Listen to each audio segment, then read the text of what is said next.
Le journal sur Cam News 24, bienvenue à tous. Au sommet de cette édition d'information, fait de Douala une ville régionale moderne à l'horizon 2025, la communauté urbaine de Douala est à pied d'œuvre à travers la campagne sur le plan directeur d'urbanisation et d'occupation des sols. Dans l'arrondissement de Douala 3e ce jour, l'équipe de la CUD à l'aide d'engins a pu assainir l'axe Ndokoti-Yassa. Sport football, Coupe de la Confédération africaine UMS de Lou et le feu du Maroc se neutralise un but partout. C'est le score de la rencontre allée des 16e de finale disputée ce vendredi au stade de la réunification de Douala. Voilà pour le sommaire. Une fois de plus, bienvenue au journal. Comme annoncé en titre, plan directeur d'urbanisation et d'occupation des sols de l'arrondissement de Douala 3e, la caravane de la communauté urbaine de Douala, qui a pris ses quartiers à la sous-préfecture de la localité depuis le 7 mars dernier, est à pied d'œuvre sur le terrain. Plusieurs commerçants installés sur des espaces non autorisés le long de l'axe Ndokoti-Yassa ont reçu la visite des éléments de la CUD munis de leur engin ce 11 mars 2016. Le reportage de Benoît Dormo et Ritichin. Les casses et autres poses des croix de Saint-André sur les maisons et commerces installés le long des espaces non autorisés, tels qu'annoncés par le délégué du gouvernement auprès de la communauté urbaine de Douala lors du lancement de la campagne d'information et de sensibilisation des populations de Douala 3e sur les nouveaux plans directeurs d'urbanisation et les plans d'occupation des sols de la ville de Douala sont bien visibles sur le terrain. Nous sommes prêts à affronter la multitude des problèmes d'occupation anarchique des sols. Vous savez qu'ici on construit beaucoup sans qu'on demande la permission. Nous avons le problème de désordre urbain. Ici, toutes les boutiques et comptoirs qui longent l'axe du marché Lorbaba à Niala ont reçu la visite des éléments de la lutte contre le désordre urbain de la CUD. C'est pour cela que nous pensons que M. le maire, ayant bien préparé le terrain, notre présence va beaucoup aider les populations de Douala 3 à d'abord mieux comprendre les nouvelles orientations de développement de la ville de Douala, mais surtout les règles d'occupation de sol. On n'est pas venu en guerre.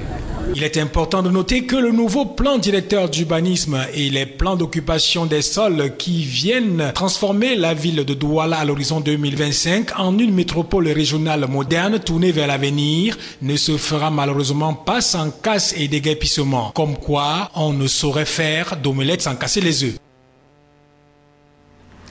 En santé, la première campagne de lutte contre le virus polio sauvage dans le littoral a officiellement été lancée ce jeudi 10 mars 2016 à l'école publique de Dibamba dans l'arrondissement de Douala 3e pour le compte de l'année 2016. La campagne débutée ce jeudi va se poursuivre jusqu'au samedi 12 mars. Colombe et Catal, Benoît Dormont. C'est l'école publique bilingue et maternelle de Bibamba dans l'arrondissement de Douala 3e qui a servi de cadre ce jeudi 10 mars 2016 pour le lancement officiel dans le littoral de la campagne pour la lutte contre la poliomyélite. Sur les lieux, le chaleureux accueil que les élèves ont réservé aux autorités a fait suite, juste après l'hymne national, à une démonstration du processus requis pour une vaccination réussie. Yara Savam, chef de division des affaires économiques, sociales et culturelles au service du gouverneur et par ailleurs représentant du gouverneur du littoral, s'est imprégné de la leçon. Le numéro 1 de la région, en la circonstance, se prêtant au jeu, a vacciné l'élève Oumoul Koumoussi, âgé de 4 années révolues. La sensibilisation pour la campagne a quant à elle fait écho dans les quartiers. On pouvait déjà compter parmi les élèves des nourrissons. Ce matin, quand je m'apprêtais pour aller à l'hôpital pour mon ramaison, les femmes du quartier ont fait comprendre qu'il y avait des vaccins ici à l'école publique. Je pouvais passer là-bas me faire vacciner mon enfant. C'est donc là que je me suis rapproché vers les femmes qui font une campagne de vaccination. Elles m'ont dit aller directement vers l'école et là je verrai les agents qui vont me vacciner mon enfant. Prévu pour 3 jours, la campagne a pour objectif d'une part de voir 100% de la cible atteinte au soir du 12 mars prochain et d'autre part de voir éradiquer le fléau du Cameroun. Les enfants se font vacciner à domicile, dans les établissements scolaires et dans les centres hospitaliers. Alors que la lutte contre la poliomyélite s'intensifie au Cameroun, la perception des parents sur cette initiative ne fait pas l'unanimité. Malgré la sensibilisation sur les maladies, on trouve encore des parents qui s'opposent à la vaccination de leurs enfants pour des raisons plus ou moins banales. Reportage. Chasser la poliomyélite de nos chaumières est un objectif louable. Une initiative du gouvernement camerounais qui, contre toute attente, n'est malheureusement pas appréciée de tous. L'approche du porte-à-porte, efficace pour atteindre au mieux toute la cible lors des campagnes de vaccination, se trouve être aussi la plus dangereuse pour les vaccinateurs. On trouve dans certains domiciles des parents qui, au mieux, rabrouent des vaccinateurs et qui, au pire, les agressent physiquement. Oui, nous avons souvent des cas de violence, des parents qui déchaînent leurs chiens, certains qui versent de l'eau vaccinateur.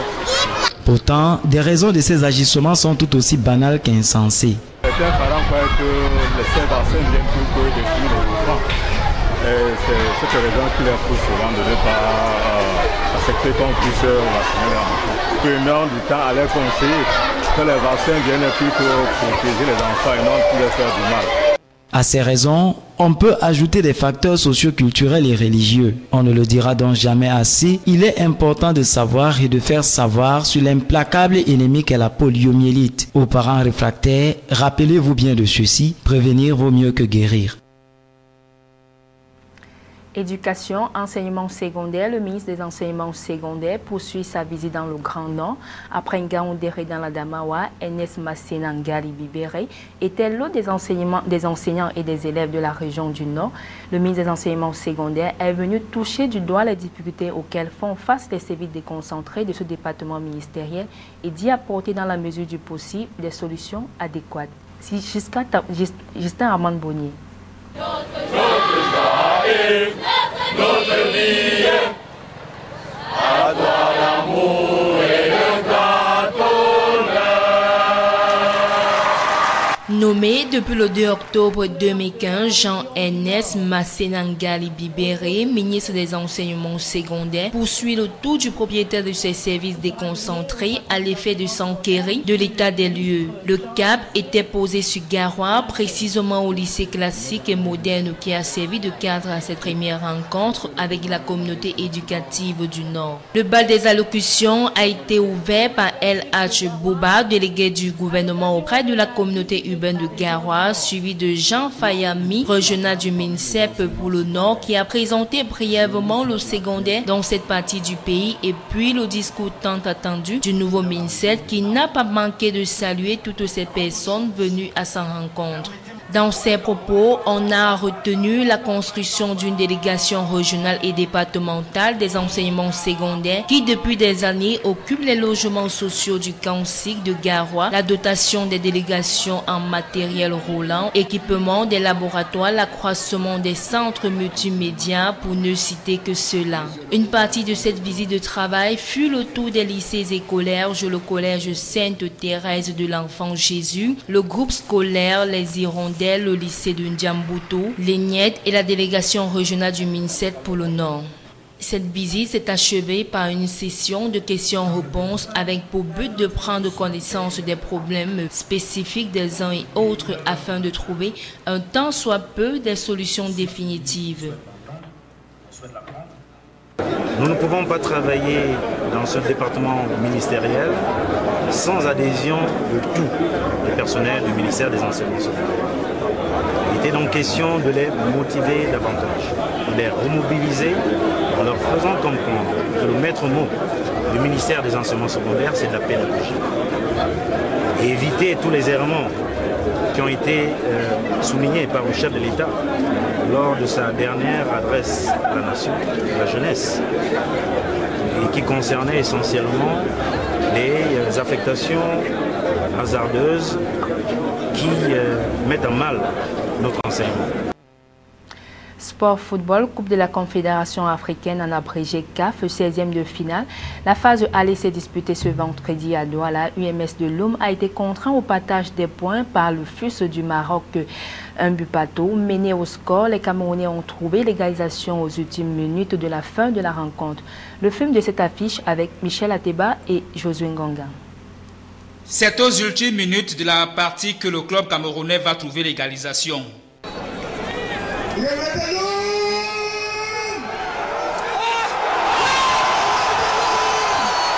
Alors qu'on joue les dernières minutes des arrêts de jeu, Christian Degoué, dans ce cafouillage, permet aux Bleus de l'Homme d'arracher le point du match nul. Tout au long de la partie, les Camerounais peinent à concrétiser les actions de but. En face, une équipe du FUS de Rabat, un peu plus expérimentée. Elle pousse et repousse tout assaut camerounais. Amenée par le capitaine Bednamoura d'Ossa 11, la formation marocaine se balade presque la première mi-temps. C'est sur ce coup que Agoued Nayeb d'Ossa 4 trouve la faille à la 33e minute.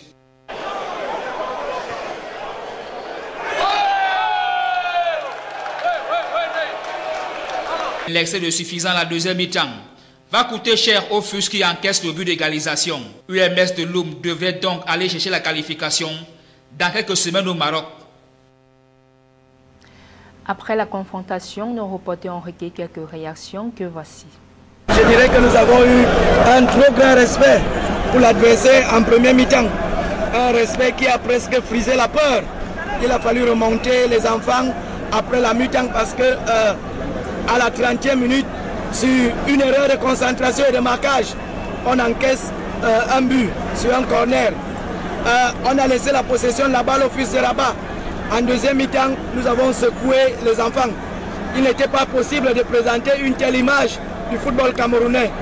Ils se sont réveillés et vous avez vu que immédiatement à l'entame de la deuxième mi-temps, nous avons une occasion nette par l'intermédiaire de Tchenche Marie-Alphonse. Occasion mal négociée. Mais on ne s'est pas découragé. On a continué à presser et à un moment donné où l'adversaire nous a montré ses signes de faiblesse, on a obtenu cette égalisation. Ce résultat-là au Cameroun, c'est un résultat positif pour nous. Il y a un match retour qui nous attend à Rabat. Ça ne va pas être un match facile pour eux ni pour nous. Voilà, je vais féliciter les joueurs. Voilà, on a fait un grand match ici, c'était pas facile. Face à une équipe solide qui a gagné la Coupe du Cameroun.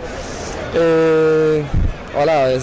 En espérant gagner notre match à Rabat, Inch'Allah. Merci. Oui, on sait que ça va être difficile, mais on s'en fout, on veut seulement jouer. On s'en fout de qui ce soit, on veut seulement jouer. Merci. Place à la page étrangère avec l'AFP. De Sourds à Matignon, Manuel Valls a promis vendredi de corriger et rectifier le projet de loi travail afin de bâtir un compromis dynamique et ambitieux. Mais les organisations de jeunes que le Premier ministre a reçues dans la matinée ont estimé au contraire ne pas avoir été entendues. Le syndicat étudiant UNEF a même appelé à amplifier le mouvement de contestation. Un mois de février meurtrier sur les routes de France. 259 personnes ont ainsi trouvé la mort sur cette période, soit 20 de plus qu'en février 2015. Après une baisse en janvier, cette hausse du nombre de morts s'explique en partie par les accidents d'autocars dans le Doubs et à Rochefort, où 8 adolescents au total ont perdu la vie. Des volontaires qui ont peut-être servi de cobayes, c'est la question que se pose la famille de Guillaume Molinet, cet homme mort le 17 janvier lors d'un essai clinique à Rennes. Ses proches se demandent si l'essai thérapeutique, qui a aussi entraîné des séquelles chez 4 volontaires, était nécessaire au regard d'un rapport des experts mettant en doute l'intérêt de la molécule testée. Raid de l'aviation syrienne sur Alep. Au moins 5 civils ont été tués et 10 personnes blessées dans un quartier rebelle de cette ville où le même jour des centaines d'habitants manifestaient pour réclamer la chute du régime de Bachar al-Assad.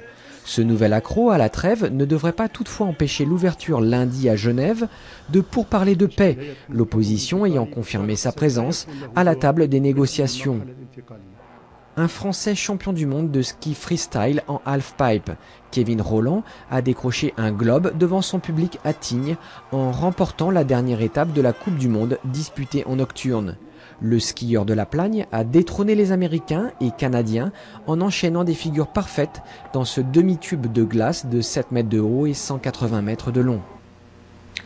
C'est sur ce que nous mettons un terme à cette édition d'information. Merci à tous de l'avoir suivi et bonne suite des programmes sur CamNews 24.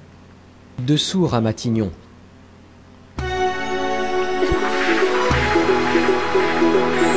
Thank you.